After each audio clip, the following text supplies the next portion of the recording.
And on a broader note, it made me think about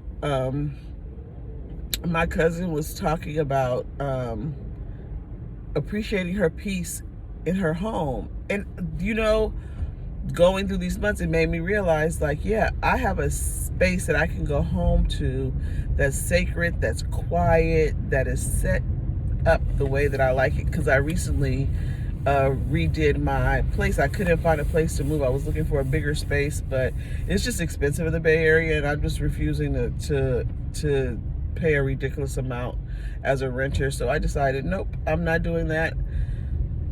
I redid my place, and it looks really good, and it's really comfortable, and I'm happy. But I can go there and I can sit in solitude and in silence, and I can really reaffirm myself, get focused, hear my inner voice, hear God's voice, really just kind of meditate on those things that matter. And having that opportunity makes a huge difference every day, because I love the work that I do, and I look forward to going to work every day. And a lot of people can't say that. And even though I have challenges and I have things that are dissatisfying, because it's not as easy, I always seem to be able to look at it and say, but this is what I prayed for, and it is in these moments that I can grow if I look at it.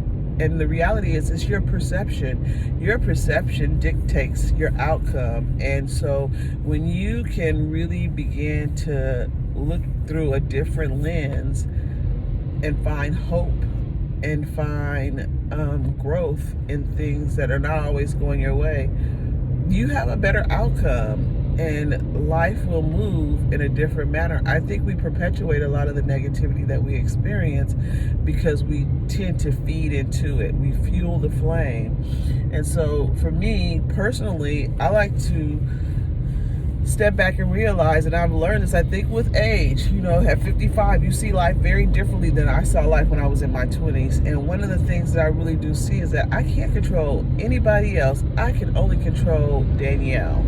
And so in that understanding, I take a step back with deep self-awareness, and I think about, what are the things that I can do to change myself? What are the things that I can learn from? How can I approach this differently? What is the big message for me in this? I don't worry about these other people around me who are not, maybe, or maybe they are and I'm missing it. But this, having that ability to look in and just see myself and see how I approach, is really, it helps you to grow as an individual.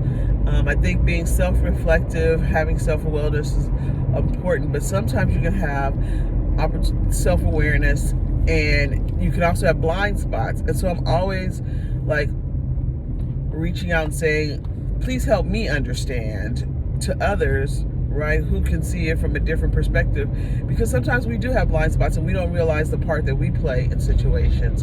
And so, being able to go home in solitude and silence and really sit with myself and think about, write down,